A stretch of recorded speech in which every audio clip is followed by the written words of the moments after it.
You think growing up together, sharing nearly 2 decades of your life, and surviving the awkward phases of junior high and college will somehow inoculate you against betrayal. And then reality slaps you in the face. Today on Our Space, nostalgia, it turns out, is not a safeguard. It's a cruel reminder of what you've lost. Cheating wife thought coming clean would make me forgive her. I humiliated her to teach her a lesson. I have been married to my wife, Janine, for 19 years now. It feels like we essentially grew up together. We have known each other since junior high, but we only became really close during the last few years of high school. We started dating once we went to college, and then, a few years after graduation, we got married. Both of us are in our mid-40s, so we have known each other for more than half of our lives. And we've been married for nearly half our lives. I'm sure that to a lot of people, you'd assume that with a setup like that, our marriage is perfect. I don't think there's really such a thing as a perfect marriage, but whatever the closest thing to that is, it's not what we had. I'll admit that to have lasted this long, we've learned each other's quirks, and we get along most of the time. But it isn't surprising that in 19 years of marriage, we've had some really big fights. There are things that she does that annoy me, and I've tried to get her to change, but nothing has changed. I try to be a better husband every day, but I'm sure she has a similar opinion of me. There was one point around the 11-year mark where things got so messy between us that we considered divorce. But the major factor that stopped us from parting ways was the children we had. We have 2 kids, and we actually vowed not to let them grow up in a broken home. Thankfully, the younger one will turn 18 in a few months, so there isn't any reason for me not to divorce her based on what has happened very recently. Janine has worked in the business side of a local fabricator for a very long time, and with that kind of job, she has to travel a lot to try and acquire new clients who need what the fabricator sells, or who might want to use the facilities to produce something custom. She's climbed up the ladder a little bit over the years, and I've been proud of her for how far she's come. I've been an electrical engineer ever since college, and in my case, my work doesn't take me out of the state except when there are conferences to attend. When you have a partner who leaves your site for days at a time, there really isn't anything that you can do except to trust them. You can't tell them not to go because then you're the controlling partner. You can't keep tabs on them when they go because then you're the insecure husband. So I just put all my trust in the person that I married, and once she got on the plane, I just turned out any fears of suspicion that I might have had. Living that way has been a lot easier. If there's nothing to make me think that she's cheating, then there's no reason to go snooping or digging. What is crazy is that I clearly have no talent for being able to tell when my wife is cheating, because she's been cheating on me, and she's been cheating on me for quite some time. The very worst part is how I found out. Because she told me. She came back from one of her business trips, and for some reason she was clearly in a really low mood. I tried to ask her what was going on with her, but she tried her best not to say too much about what she was dealing with. She said that she'd tell me later, but she needed to rest first, so I gave her the space to do that. I thought it would be something along the lines of a deal falling through, so I didn't fixate on that while she slept, though I did look forward to knowing whatever had her so upset. When she woke up, I found out what it was that had ruined her mood. She told me she had something to tell me, and she asked me to promise not to freak out. I told her that I couldn't promise that since I had no idea what she planned to say. She said that she even thought what she wanted to say was bad, that it was only right that I appreciated the merit of her saying it, unprompted in the first place. I had a really bad feeling at that point because she kept beating around the bush. She didn't want to just come out with it.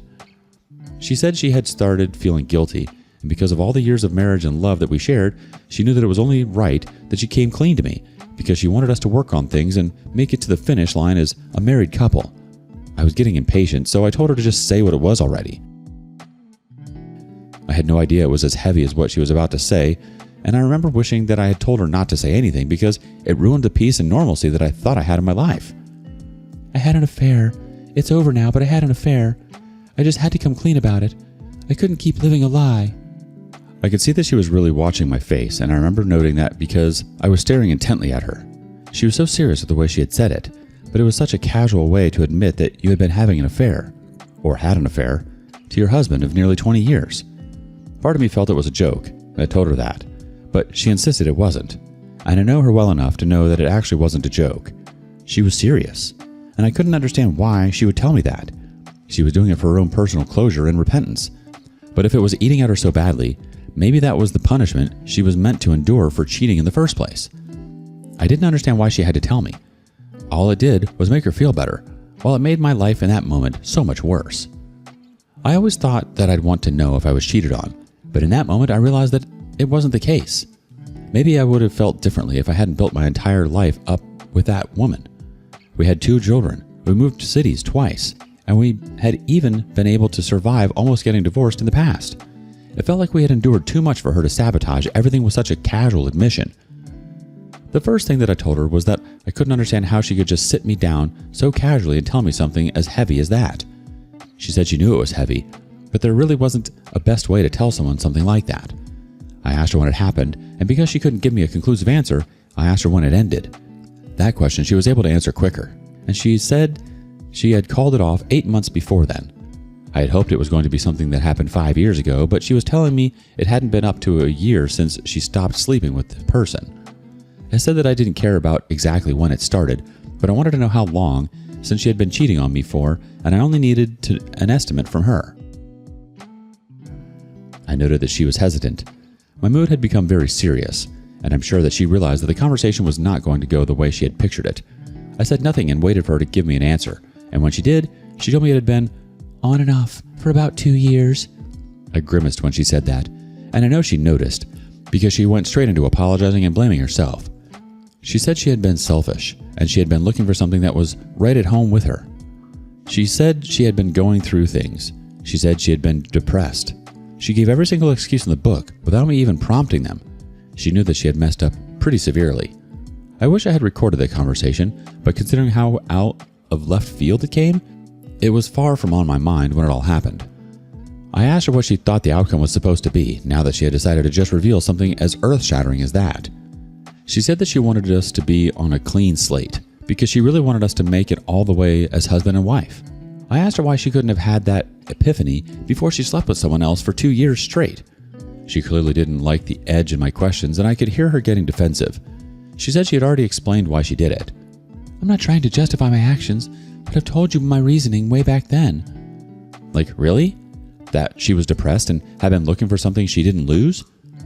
Our marriage hasn't been buttery, but I've never been a bad husband to her. Never. I've always loved her. From the first day that we started dating, even through the previous divorce saga that we had. And I know she knew that too. It made me wonder if that was the reason why she thought she could get away with confessing to her cheating. I asked her if she wanted a divorce, and if that was why she told me about it. I wanted to know if her plan was to self-sabotage because I couldn't understand her excuse of wanting us to be closer. How was me knowing that she had been cheating on me for that long supposed to make us closer? I let her know that under normal circumstances, admitting something as damaging as the fact that you were cheating to the partner that you were cheating on should intrinsically provide a boost in trust, since nobody forced you to make such a damaging admission. However, the problem is that cheating is one of the biggest breaches of trust in a relationship, and to do that in the first place wipes out any trust gained from admitting it, and the fact that she had been doing it for 2 years meant that it was never going to work in her favor. I asked her how many lies she had told me in these 2 years. There was no way that she could keep an affair under wraps for that long without telling me hundreds of lies, without maintaining hundreds of lies, without omitting major things that she had been up to and places she had gone. She had likely spent money on her affair partner in some way or another. And there was the way it made me feel. I felt like I was a smart individual, but here I was realizing that I had been taken for a fool for so long, and I didn't know any better of what was going on in my home. I told her I had hated the way that made me feel, and the fact that I wouldn't have ever known if not for her choosing to tell me to make herself feel better. She interrupted and said that she wasn't making herself feel better. I asked her whether she was sure about that. She admitted that she planned to feel a little bit better, but that hadn't been the motivation for coming clean. I let her know that we gained nothing from her admission beyond me learning that my wife was a cheating whore, and yes, I said that, and her being free of her secret. I told her that we weren't about to be a happier husband and wife because I was going to process the divorce straight away. She said that I was overreacting because her admission was supposed to be bad, but not that bad. She asked me whether it would have been better if she had just kept it from me instead of doing the morally right thing. I told her yes, that it would have been. She did the morally right thing too late. She should have done the morally right thing when another man climbed on top of her for 2 years. I asked her who it was, but she didn't say anything. I asked again, with a lot more anger, and she still didn't say. It has to be someone I know then. Are you for real? She didn't say anything to that, so that was how I got my confirmation that it was someone I knew. I told her there was no reason to protect that person any longer, but she absolutely refused to admit to who it had been. Fortunately for me, I don't have any brothers because that would have been the worst case scenario. but I've hired a PI to do as much digging as he needs to see if he can find something for me. I'll keep you all updated on how that goes. I told her that I'd be seeing a divorce lawyer the very next day and she'd benefit from seeing one herself. I let her know that it wasn't like last time because this time around, no one would walk back from their decision. Cheating was the line for me. The thing is, and I know people here won't like to hear it, but if she had a one-night stand and came to tell me about it, I might have actually forgiven her. But to tell me after a 2-year affair and feel like Mother Teresa? Nah. I've already met up with a divorce lawyer and she's been served. I'm hoping that my PI will be able to get me something, even if it isn't something that I can use in court. I just want to know who she cheated on me with. If it is someone in my circle, I'm going to cut them off for good. I don't know how we're going to handle the children in all of this. They're old enough to know the truth, and I really don't think I have to protect them. Edit. My PI isn't a time traveler, but he found out something very major, and I used that to confirm who my soon-to-be ex-wife had been cheating on me with. He was able to get her phone records, and he brought me several numbers that she called very often. He was able to get names attached to each of them, and it was when I noticed how much she was calling one of her coworkers way outside of working hours that I started to suspect it might have been him. Since they stopped meeting, according to her, he wasn't able to catch them with one another. He also didn't have the power to hack her phone and check her messages, so I did that one night, since we've still been in the same house. I was able to find her messages with the coworker and go back far enough. It was extremely clear that they were sleeping together. I documented all of that, and from the messages, it's clear that was happening on the numerous business trips that they went on. I started an argument with her the day after, telling her that I knew that the person she had refused to tell me she had been cheating on me with was one of her coworkers, and it was the one who I knew the best since he had been working with her for nearly a decade. She tried to deny it initially, but I told her not to bother. I was recording the entire conversation since I wasn't going to make that mistake I made the first time. Eventually, she admitted that it was him, but she kept asking why it even mattered since we had already filed for divorce. I told her it mattered because I was owed that much. After that, she just walked out on me. I didn't let it trigger me. That's where we're at right now, and I'm going to make sure that I enjoy every step of the divorce, especially if I really get to F her over. Update. So the entire divorce saga is finally over, and it comes with a few twists and turns. When we went to court, I wasn't surprised to see that her lawyer was trying to be an absolute snake. He said that she deserved to keep the house because she had spent most of her life raising children in it and keeping it spotless. My lawyer argued that most of my money had gotten the house to the point that it was at, where the mortgage was just about 6 years off from being fully paid. She didn't deserve to keep it under those circumstances, and at my instance, he said we should sell it and split the profits based on our contributions. He said that was fair, since she had been the one to ruin the marriage with her cheating. Of course, they didn't accept that, instead saying that they'd pay me my share of the house at above market value. I didn't want her to keep the house simply for petty reasons. We didn't have to fight for custody since our younger child had just turned 18 a few weeks earlier. However, I did say that I wanted paternity testing for posterity's sake. That was the first time she had heard I wanted that, and needless to say, she reacted pretty violently that I was suggesting our children belong to someone else. I told her that I didn't know what to trust, so there was no point in her blaming me for that. Spoiler alert, they're both my children. We had to let them know exactly what was going on, and I made sure not to spare them from the fact that their mother had an affair. I let them know that was the only reason I was questioning things. To be honest, even if they hadn't been my kids, I can't say for a fact that I'd have abandoned them. It's too late for that. Those are my daughters. We absolutely refused any discussion on alimony since our wages were roughly the same, and eventually, they agreed to that. However, we simply couldn't find a way to agree on the house, so ultimately, things went to court. I had my way there, since the judge ruled that we split the house 50-50. The same thing happened to our joint savings, despite the fact that she had been the reason for the divorce and despite the fact that I had contributed most of it in the earlier years of our marriage. I was glad to be done with her, though. Thankfully, I didn't notice much of a change in my kids' behavior towards me, which I feared would happen considering all the drama and the paternity testing. As much as I was done with her, though, I wanted to teach her one final lesson, because she had ruined what we had and I needed her to not feel like she came out on top despite that. So I went to every single Facebook group that she was a part of, and I posted a long message detailing what she had done, along with the voice recording of our conversation. On some of the pages, the messages were deleted within minutes, but on others, it stayed up until now, probably because people loved drama and it was drawing so many engagements. I made sure to send it to a lot of the people that she was friends with, because I refused to give her the chance to create the narrative. I was staying with a friend while house hunting, but she didn't know that, so she had no idea where I was. She called me, and the moment I picked up the phone, she was threatening me and screaming. She said I should tell her where I was at. but I refused because that would have been stupid. I said as much, and she got even angrier. I let her know that I had just given her a tiny bit of humiliation, and it was genuinely nothing compared to what I had felt when she casually came to tell me that she had cheated on me.